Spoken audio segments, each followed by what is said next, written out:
ஈரோடு மாவட்டத்திற்கு வருகை தந்திருக்கும் நம் வெற்றி தலைவர் ஜனநாயகன் அண்ணன் விஜய் அவர்களே, கழகத்தின் பொதுச் செயலாளர் அண்ணன் ஆனந்த் அவர்களே, கொங்கு நாட்டின் சிங்கம் இல்ல கொங்கு நாட்டின் இளம் சிங்கம் அண்ணன் செங்கோட்டையன் அவர்களே. நான் ஏன் இளம் சிங்கம் சொல்றேன்னா, அண்ணன் எப்ப டிவிகேல சேர்ந்தாரோ அப்பவே அவருக்கு 20 வயசு கம்மியாயிருச்சு. அப்ப என்ன ஸ்பீடு கூட நடக்கவே முடியல. மற்றும் மாநில மாவட்ட நிர்வாகிகளே, காவல்துறை நண்பர்களே, ஊடக நண்பர்களே, தளபதி நெஞ்சில் குடியிருக்கும் நண்பா நண்பிகளே, உங்கள் அனைவருக்கும் வணக்கம்.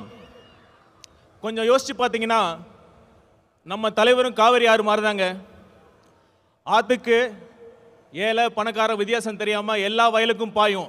அதே மாதிரி தான் நம்ம தலைவரும் ஏழை பணக்கார வித்தியாசம் பார்க்காம, சாதி மதம் இனம் வித்தியாசம் பார்க்காம அனைவருக்கும் நல்லது மட்டுமே செய்யணுங்கிற ஒரே தலைவர் நம் தலைவர் அவர்கள். நம் தலைவர் அவர்கள் அனைவருக்கும், அனைத்து சாதியினருக்கும், அனைத்து மதத்தினருக்கும் பொதுவானவர். அதனால தான் நான் கேட்கிறேன், உங்களை பார்த்து கேட்கிறேன், அடுத்த முதலமைச்சராக யார் வர வேண்டும்?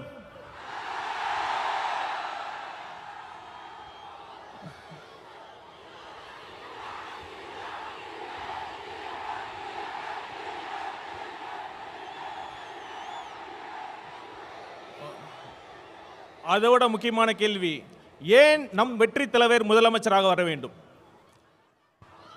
நம்ம தலைவர் எதுக்கு அரசியலுக்கு வந்தாரு? பணத்துக்காகவா? பதவிக்காகவா? இல்ல புகழுக்காகவா? இதையெல்லாம் போதும் போதுன்னு திகற்ற அளவுக்கு அவர் பார்த்தாச்சு. அவரோட நெருங்கி பழகியவன் என்ற முறையில் சொல்றேன், அவர் வரத்துக்கான ஒரே நோக்கம், தனக்கு பணம், பேர், புகழ் எல்லாம் கொடுத்த அந்த தமிழ்நாட்டுக்கும் தமிழக மக்களுக்கும் ஏதாவது நல்லது செய்யணுங்கிற ஒரே நோக்கத்துக்காக தான்.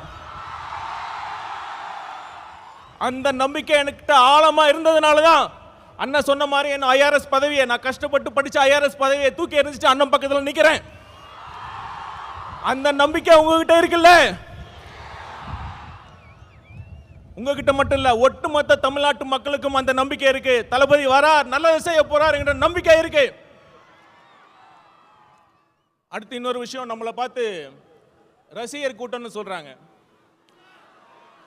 ஒரு நிமிஷம், அதுக்கு நான் சொல்றேன். இப்ப நம்ம கூட அண்ணன் இருக்கார்ல, கே செங்கோட்டையன் அண்ணன் அவர்கள், ஒரு காலத்தில் அவர் தீவிர எம்ஜிஆர் ரசிகர். இன்னைக்கு ஒட்டுமொத்த தமிழ்நாடு மதிக்கின்ற ஒரு மிகப்பெரிய ஆளுமையாக இருக்கிறார் இல்லையா? இருக்கிறார் இல்லையா? அதே மாதிரி இந்த ரசிகர் கூட்டத்தில் இருந்து இன்னும் எத்தனை செங்கோட்டையன் வரப்போகிறார் என்பதை பாருங்கள். ஆனா ஒண்ணுங்க, ரசிகர் கூட்டமா கூட இருந்துடலாம், ஆனா அந்த திமுக மாதிரி கொள்ளையடிக்கிற கூட்டமா, சுயநல கூட்டமா மட்டும் இருக்கவே கூடாது. சரி, ஒரு சீரியஸான விஷயத்தை பத்தி நான் பேசுறேன். பகுத்தறிவு பகலவன் தந்தை பெரியார் பிறந்த மண்ணில், இந்த ஈரோடு மண்ணில் அது பேசுறது ரொம்ப பொருத்தமா இருக்கும். 1916ஆம் ஆண்டு நீதி கட்சி தொடங்குறப்ப அது முக்கியமான நோக்கம் என்ன தெரியுமா? 3% மட்டுமே இருந்த ஒரு குறிப்பிட்ட சாதியினர் முக்கால்வாசி அரசு பணியிடங்களை ஆக்கிரமிச்சிருந்தாங்க. நீதி கட்சியின் கொள்கையை ஃபாலோ பண்றேன்னு சொல்ற இன்றைய திமுக என்ன பண்ணிட்டு இருக்காங்க? 3% இல்ல, ஒரு குறிப்பிட்ட குடும்பத்திற்காக மட்டுமே, அந்த குறிப்பிட்ட குடும்பத்திற்காக மட்டுமே ஆட்சி செஞ்சிட்டு இருக்காங்க. அந்த குறிப்பிட்ட குடும்பத்தில் பிறந்துட்டா ஆட்சி, பணம், அதிகாரம் எல்லாமே. அப்படி இல்லைன்னா கடைசி வரைக்கும் திமுகவோட தொண்டனா உழைச்சி கடைசி பதவி கிடைக்காம கடைசியில் சாக வேண்டியதுதான். இதுதான் இன்றைய உண்மையான திமுகவோட நிலைமை. திமுகவிற்கு, குறிப்பா அந்த குடும்பத்திற்கு சமூக நீதியை பத்தி பேசுறது எந்த தகுதியுமே கிடையாது. அப்புறம் இன்னொரு விஷயம், சிஎம் அவர்கள் நிறைய வாட்டி சொல்லியிருக்காரு, தப்பு பண்ணா நான் சர்வாதிகாரியா மாறிடுவேன்னு சொல்றாரு. எனக்கு ரொம்ப ஆச்சரியமா இருக்கு. நம்ம சிஎம் அவர்களுக்கு ஜனநாயகம்னா என்ன, சர்வாதிகாரி ஆட்சினா என்னன்னே தெரியல. ஒரு தவறு நடந்தா தப்பு பண்ணவங்களை கண்டுபிடிச்சி தீர விசாரிச்சு அவங்களுக்கு தண்டனை வாங்கி கொடுக்கறதுல ஜனநாயக முறையில தான், அதுக்கான சரியான வழிமுறை தான் ஜனநாயகமே தான். ஆனா சர்வாதிகார ஆட்சியில தான் ஆட்சியாளர்களை கேள்வி கேட்டால் அவங்களை அரெஸ்ட் பண்ணி உள்ள வைக்கிறதும், உண்மையான குற்றவாளிகள் வெளியே சுத்துறதும் சர்வாதிகார ஆட்சியில் தான் நடக்குதும். சிஎம் சார், நீங்க சர்வாதிகாரிலாம் மாறலாம் தேவையில்லை, நீங்க சர்வாதிகாரியா தான் இருக்கீங்க. தயவு செய்து முடிஞ்சா ஜனநாயகவாதியாக ஆக முயற்சி பண்ணுங்க. ஆட்சி நல்லா நடத்துறாங்களா இல்லையோ, இந்த விளம்பரத்துக்கு மட்டும் குறைச்சலே இல்லைங்க. இப்ப சமீபத்தில் வெல்லும் தமிழ் பெண்கள்னு ஒரு விழா நடத்தினாங்க. அதுல ஒரு மூத்த பெண் போலீஸ் அதிகாரி வந்தாங்க. அவங்க யாருன்னு சிஎம் சாருக்கு தெரிஞ்சிருக்க வாய்ப்பு இல்லை, நான் சொல்றேன். Seema Agarwal IPS madam. அவங்க யார் தெரியுமா? இப்போ தமிழ்நாட்டுக்கு டிஜிபி அப்பாயின்ட் பண்றதுக்கு யூபிஎஸ்சி பரிந்துரைச்சாங்க 3 பேர். அதுல முதல் இடத்துல இருந்தாங்க. சிஎம் அவர்களே, நீங்க உண்மையாலுமே தமிழ்நாட்டு பெண்களை மதிக்கிறதா இருந்தா, அவங்களுக்கு உண்மையாலுமே தமிழக பெண்கள் மீது உங்களுக்கு அக்கறையா இருந்தா, அந்த யூபிஎஸ்சி பரிந்துரைச்சு அந்த அதிகாரியை நீங்க அப்பாயின்ட் பண்ணியிருக்கணும். அதை தவறிட்டீங்க. கண்டிப்பா நான் சொல்றேன், தமிழ்நாட்டு பெண்கள் உங்களை நம்பவே மாட்டாங்க.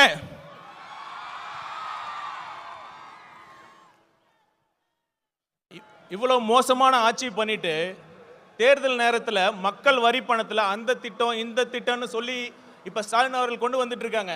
இது எப்படி தெரியுமா இருக்கு? பள்ளிக்கூடத்தில் பசங்க சரியா படிக்கலன்னா வாத்தியார் என்ன பண்ணுவாரு? சரியா படிக்கல, சரியா ஹோம்ஒர்க் பண்ணலன்னா வாத்தியார் என்ன பண்ணுவாரு? இம்போசிஷன் எழுத சொல்லுவார். அது மாதிரி 4.5 வருஷம் ஒழுங்கா ஆட்சி பண்ணாம கடைசி நேரத்தில் அந்த திட்டம் இந்த திட்டம்னு சொல்லி சிஎம் ஸ்டாலின் அவர்கள் இம்போசிஷன் எழுதிட்டு இருக்கார். அந்த இம்போசிஷனை எழுத வச்ச வாத்தியார் யார் தெரியல? நம்ம தலைவர். கொஞ்சம் பொறுமையா இருங்க. ஒரு நல்ல ஆட்சி எப்படி நடத்தணும்னு நம்ம தலைவர் அவர்கள் உங்களுக்கு எல்லாத்தையும் கிளாஸ் எடுக்க போறாரு. அப்போவாச்சும் பார்த்து கத்துக்கங்க. கடைசியா ஒண்ணு சொல்லிட்டு வந்து இவ்வளவு பேசிட்டோம். நம்ம பாஜக பாசிச பாஜக பத்தி பேசாம இருந்தா எப்படி?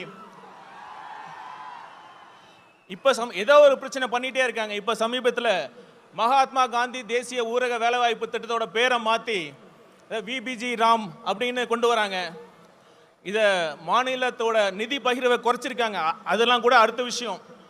நான் கேட்கிறேன், இப்ப இந்தியாவில் அனைத்து மொழிகள் பேசுற மக்கள் இருக்காங்க. எப்படி ஒரு ஹிந்தி பேரை வைக்கிறீங்க? இதுக்கு முன்னாடி தான் ஐபிசி சிஆர்பிசி போன்ற சட்டங்களுக்கு சமஸ்கிருத பேரை வைக்கிறீங்க. தெளிவா ஒன்று புரிஞ்சுக்குங்க, இது ஒரு கூட்டு குடும்பம். அனைத்து மொழிகளுக்கும் முக்கியத்துவம் கொடுக்க வேண்டும். ஆங்கிலம் என்பது ஒரு இணைப்பு மொழி. அதை நீங்கள் புறக்கணிக்க கூடாது, புறக்கணிக்கவும் விட மாட்டோம். இறுதியா ஒண்ணு மக்களை கேட்டுக்கிறேன். மக்கள் முடிவு பண்ணிட்டாங்க. மக்களை வச்சு கோடிக்கணக்கில் சம்பாதிக்கிற தலைவரா இல்ல மக்களுக்காக கோடிகளை விட்டு போன தலைவரா யார் வேண்டும்? ஒரு குடும்பத்திற்காக ஆட்சி நடத்தும் தலைவரா இல்ல ஒட்டுமொத்த தமிழ்நாட்டு மக்களையும் தன் குடும்பமாக நினைக்கும் தலைவரா? ஆட்சி பண்றப்ப போட்டோ ஷூட் நடத்தி நடிக்கும் முதல்வரா இல்ல மக்களுக்காக சேவை செய்ய துடிக்கும் முதல்வரா என்பதை நீங்களே முடிவு பண்ணிக்கங்க. வீசும் புயலை வேலி போல யாராலையும் முடியாது. அது மாதிரி நம் தலைவர் ஜெயிப்பதை யாராலும் தடுக்க முடியாது. நன்றி, வணக்கம்.